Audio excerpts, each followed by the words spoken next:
Hi, I'm Wes, the Explosion, and it's time for another list, ranking my favorite games from a Mega Man series, this time Battle Network.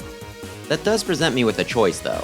Do I rank all 6 games, or do I do this the way Capcom wants and instead rank all 10 games, pretending that different versions aren't largely the same? While doing it that way would probably help me pad the runtime, there's maybe only one title that a different version wouldn't be right next to its counterpart, and I feel like me just singing the same praises and bringing up the same criticisms would get kinda boring. So here's what I'm gonna do. I'm going to list the games out 1 through 6 in the reverse order of my personal preference. Sorry anyone expecting an objective list on this subjective topic.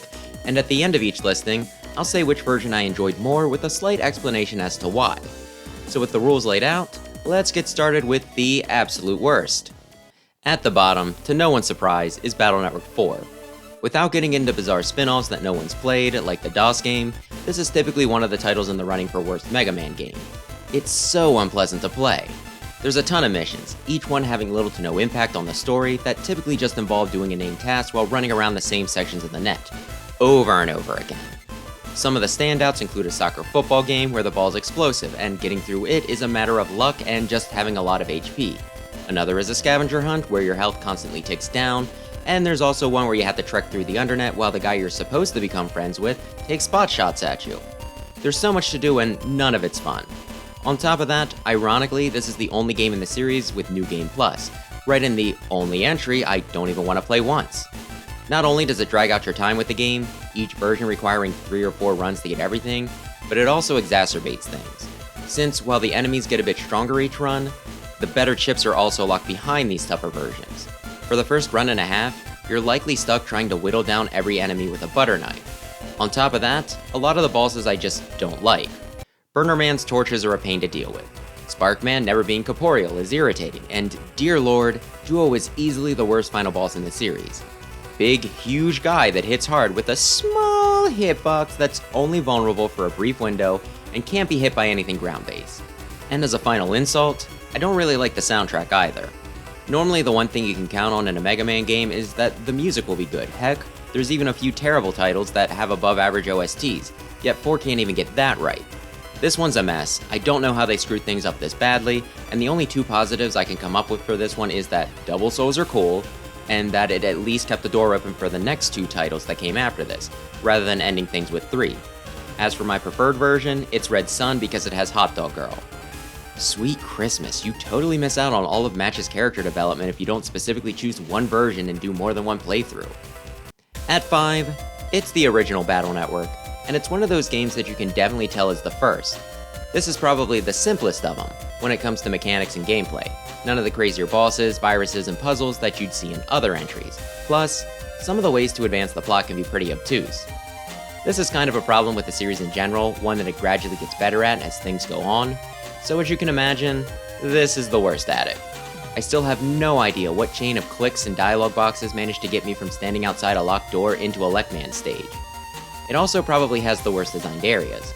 Dentown and the real world just being a bunch of identical buildings and streets, with some paths arbitrarily blocked off so that you need to find a detour. And, worst of all, the main net that looks exactly the same, no matter where or how deep you go. A few NPCs will give you a general idea where you are in relation to the real world, but it is still a dull-looking, confusing mess that you can easily get lost in even with a map. Some of the drop rates on chips can also be pretty bunk, some being impossible to get unless you're lucky enough to spawn them in with enough allies, and in the right square to give you a shot at a high busting level, and even then, it's still just sometimes refusing to drop them for you. Spent a while getting the one Bomb Man chip, despite statistically how I should have already had at least 3. The armor system is also a bit of a mess, the way they modify damage being a little weird, and there being 4 elements but only armor for 3 of them, almost like they forgot to program one in. Of course, it gets a pass on a few of these things. Getting all the chips only matters if you're going for 100%, and you can get most of them from the chip trader, which you can cheese with some save scumming. And online guides can help a good deal too. The big thing is that it's the first game not only in the series, but also in the whole whatever this genre is. Grid-based deck-building action RPG? Should we maybe just call the genre Battle Network-like? Either way, with something this unique, it'd be pretty harsh to expect it to be perfect right out the gate, and even then, it can still be pretty fun. It just pales in comparison to the rest of the series, and I wouldn't even call it the worst entry in it. While it definitely has first game syndrome, I don't hate it. Unlike some games. For 4, it's Battle Network 2, and I wish I could put it a spot higher. In fact, I would have placed 2 all the way up at number 2 when I was an adolescent. The game just does a lot of things that I like. It's such a step up from the first game, especially when it comes to my biggest gripe, how the net looks like the same screen, just slightly rearranged over and over again. I almost wept when I went between 1 and 2 on the Legacy collections, with how distinct things looked, going from area to area, and honestly, I think this is the best the main net is in appearance in any of the games. On top of that, Gospel is my favorite villain group, and 2 of my favorite navies are bosses in this one. The story is a bit gloomier and was edgier than the rest of the games, which was great for teenage me. It has possibly my favorite soundtrack from the series, and I also love the style changes this game introduced, it even letting you keep up to 2 at once to swap between. So when it comes to cast, gimmicks, plot, and sound, this one's a contender for the top spot, but I also have to acknowledge all the issues it has. The boss battles seem poorly thought out. Quick man blocking most of your attacks so that you just need to sit around, staring at him until he decides to move and hoping you can clip him before he can attack, while Toadman gives you very little room to move, and Thunderman's clouds make it feel like you're trying to navigate a crowded room, while he tries to stunlock you with his attacks from the safety of the back row. And Shadow Man can insta-kill you. It's like they heard that people thought the first game was too easy and just ran in the other direction, not playtesting things for balance at all. And while I love some of the levels, like the bomb and airplane computers, there's also some that are just awful, like the castle where the small screen makes it so that you can turn a corner and run smack dab into the monster progs you're supposed to avoid, or the puffs of air in the first dungeon that I still don't fully comprehend the hitboxes for, to say nothing of Chapter 7, which has you running back and forth from the same couple locations over and over again. With a few tweaks, I could see me putting this a bit higher, but as much as I want to sit here and tell you how cool Gospel is or how much the track, and you will know the truth, rocks, I have to acknowledge that this game can frustrate me quite a bit. I just want you to know that I thought about it, which will probably tick a few people off when they hear what I'm about to say. Number 3 is Battle Network 3. It's just a really solid game. I have some complaints with it, but a lot of those overlap with the things that I like about it too. I hate having to change my Navicust every 5 minutes, but this is also the game that introduced the system, which was a pretty solid addition and staple for the series going forward. I hated the chapters where you have to use the energy change program, but I adored the 2 where the entire thing was just a series of battles, because sometimes in a series called Battle Network, all you want to do is battle. They made it so that you can have only one style change at a time, but they also really buffed the system, adding in new ones and making some of the old ones have new functions. And while some of the boss fights are frustrating since most of them want you to do one specific thing super well, I consider them more specialized than just unfair, unlike some of the ones in 2. Sure, it can be really annoying if you're up against Flame Man and are currently grinding up something like Wood Team style, or if you come across Drill Man and have no wide swords or something with a similar hitbox, but okay, they can just be really irritating, but this also strikes me as the game that wants a high level of skill from the player. I can't hold it against the game putting you into a difficult situation and expecting you to think about it and adapt, even if it might lead to some harsh language in the moment.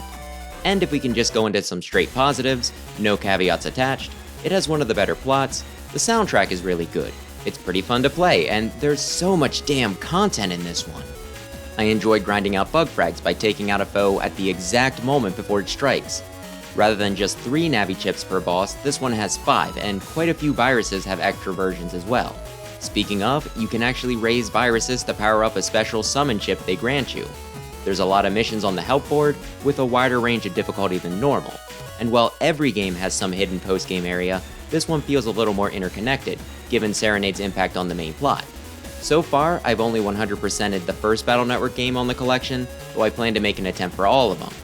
There's 2 though that I question whether I'll be able to manage it or not. 4, because playing too much of that could constitute self-harm, and 3, because of just how much of the game there is. As for preferred version, I'd go with White. There's not much difference between the 2, but White was the first Battle Network game I ever owned, with my brother getting Blue, and I like Mistman over Bowlman. And Punk's kind of an annoying fight that you might only get $2 from, so he's not as much of a selling point for me as you might think. At second is Battle Network 5, and come on, don't act surprised. This is a countdown, unless you're using the timestamps to watch this in reverse. You had to know that it was coming in first or second, but I'll admit this is an odd choice. With its goofier story and the way it completely changed the gameplay, it's a bit more of a divisive title. But hear me out. I think the biggest thing for me is just all the navis you get to play with. As much as I love MegaMan.EXE, there's something really cool about being handed the reins to Shadow Man or Magnet Man. And speaking of, I mentioned with 2 how much I love Gospel, and a good number of the navis you can play here were a part of that group, or at least from that entry. So getting to revisit them in a game where Capcom had the mechanics down a bit better is really awesome. It's the same with Double Souls. What was the one good thing from 4 now getting a new lease on life here, and it can be really fun to mess around with these, especially the broken ones like Number Soul. The different navis also lend to the appeal of liberation missions. While I understand why some might not be fans, I personally had a lot of fun with these, figuring out the best situations to use which team member, the best paths to take through a level, seeing how many times I could get a one-turn liberate. Getting down each and every aspect made it a joy to try and obliterate a map. These were complemented by some really fun dungeons, there only being one that I absolutely despise, damn the cruise ship. And hey, you know what? I'm kind of a sucker for dumb anime power friendship plots too. My experience was further enhanced due to the cartridge I originally got being the DS Double Team Advanced port. Better soundtrack, extra features, and most importantly, being able to swap between and customize my other teammates even during regular basic virus battles, giving me a lot to play around with and making even mundane fetch quests a lot of fun. I remember going ham with Tomahawk and Shadow. It was also a great sense of comfort to me during a particularly difficult part of my life. I remember pulling out my DS to play this while waiting in the lobby to see a shrink to try and figure out what was wrong with me. It was autism. A bunch of school officials thought that I was a threat to public safety because I had undiagnosed autism, which remains only kind of diagnosed to this day. But back to the subject at hand, the stars kind of aligned to make this game a favorite of mine, between it having some of my favorite characters, holding out for a better port of the game, and me just dealing with a lot of crap at the time. As for which version I prefer, well, definitely recommend the DS, but beyond that, Team Colonel by a lot. Most of the characters fit my playstyle better, I'd only read about X4 at the time, giving me an odd fascination with Colonel himself, and I frickin' love ShadowMan.EXE. When the biggest difference is which navis you get to play, the roster is really make or break. While I still really like Team Proto Man, there's a chance 5 might be a spot lower if this was my only choice. Or maybe my trauma would still hold it up. Luckily, we don't have to find out. Because we get both versions, not because I wouldn't want to erase part of my high school career. And of course my favorite entry is Battle Network 6. It's what a series finale should be, a culmination of everything that came before, retaining and improving everything that worked previously, adding in some new stuff, and wrapping the story up in a satisfying way. They put a ton of effort into this one, reworking a lot of the old sprites, keeping a few staple viruses but the roster being largely custom made for this title, and having a new theme on top of it. They could have easily recycled a lot of this stuff, most of the elements I just mentioned staying the same or similar through 1, 2, and 3, then getting a facelift for 4 and 5, so 6 could have just continued the trend by capping off another trilogy, but instead, this game created a lot of these fresh. Even the main town isn't just AC/DC reused again, making this one feel like it was meant to be set apart. But like I said, it doesn't completely reinvent the wheel. It kept the important things like the basic mechanics and Navicust, so that it didn't feel too foreign. And replacing the Double Soul is the Soul Cross this time. While I love Double Soul, needing to have a chip ready to sack could be a bit of a drag, and even when I had something on hand, it wouldn't necessarily be something I felt like using at the moment. Not an issue with Soul Cross. You can just use whichever you feel like, willy-nilly, just by selecting at the start of a turn. Very few restrictions attached. Sure, I could customize Mega Man into a force of nature without one, but here, where using a cross was so effortless and each increases damage output significantly, it was always just a matter of which I was in the mood for, me only skipping it if I happened to draw an insta-kill chip from my folder. You could also combine crosses with that game's Beast Out, a transformation that lets you borrow the powers of the box legendary. Psybeast. While cool, I never used this outside of the tutorial, since the game built them up as sort of a last resort, and with how much I was already destroying the games with just the base crosses, I never felt backed into a corner. I liked it conceptually though. On top of that, I think the game did a good job including enough differences to justify the 2 versions, each Navi and form feeling significant, while still keeping all the important story beats there so that you never missed out on anything vital. It was the perfect middle ground of neither edition having anything over the other, and you could easily decide to just pick one and be satisfied, or grab both, each playthrough being unique enough. As for the story, it finished things off very nicely, addressing plot points left hanging from previous games, bringing back the main villain group for one last hurrah, and an ending that flat out states that yes, this was the last one they were planning to do. In addition to that, I'd say this probably has the best plot of any Battle Network game, the new locale letting you kind of rediscover Lan and Mega Man while still acknowledging their past. The copy bots providing a pretty interesting hook, a sense of mystery surrounding a few characters that are genuinely fun to try and figure out, and, without giving too much away, several Mega Man-EXE characters thrown in. Awesome! As for the personal bits, this was the only game that I bought more than one cartridge of, on launch date. All the other ones, I got here and there grabbing whichever version appealed to me at the time. I bought both Cybeast Gregar and Cybeast Falzer along with a player's guide from a GameStop in a mall that doesn't exist anymore the day they came out, and it was totally worth it. These were also easily the ones I played the most, me not just doing a playthrough of each, but going so far as to try to 100% my favorite Gregar. As for why Gregar, I just think the wolf is cooler, okay? That and the crosses were easier to use, a lot of the Falzer ones having specific hitboxes, whereas Gregars you can just kind of wreck with without a lot of thought. Plus, as much as I love Tomahawk and Aquaman, I already used their Double Souls previously, but all the ones in Gregar are brand new, not just tweaked. And as for why I said attempt, there was an extra dungeon in the Japanese versions of the game that was removed for the English ones, due to licensing reasons, I believe.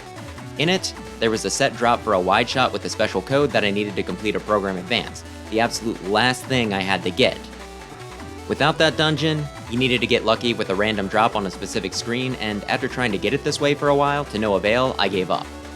Luckily, they added the extra area back into the Legacy Collection, so now I'll get another chance. While this did sour my experience a little, this was the only game I made a solid attempt to complete, and I really did enjoy my time with it, so this little hiccup isn't enough to drop it down at all. This is how you do a send-off. This is how you perfect the formula. This is the only game deserving of the #1 spot on my list.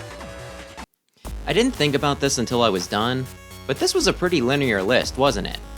Other than 4, the rest were all in numerical order. If it were something else, I'd say that this is the mark of a great series, since that shows that they were constantly improving, but I think my atypical love of 5 kinda throws that out the window. Still, given that that one's more of a wild card, especially with Double Team thrown in the mix, you could say that the theory almost works. Overall, I'm glad I got through this one with only one game I truly disliked, but while Classic and the original X were a big part of my childhood, Battle Network had a huge impact on my adolescence, so maybe I'm being a bit forgiving here. But what about you? Did you play these on the GBA, just get around to them with last year's Legacy collections, or are you maybe looking forward to giving them a try in the future? And of course, if you played all or at least some of these, what's your own personal ranking? Inquiring minds want to know. That'll do it for this week though, so thanks as always for watching, and maybe consider subscribing if you want to check out my more in-depth thoughts on some of these games. Currently working on a review for the last one.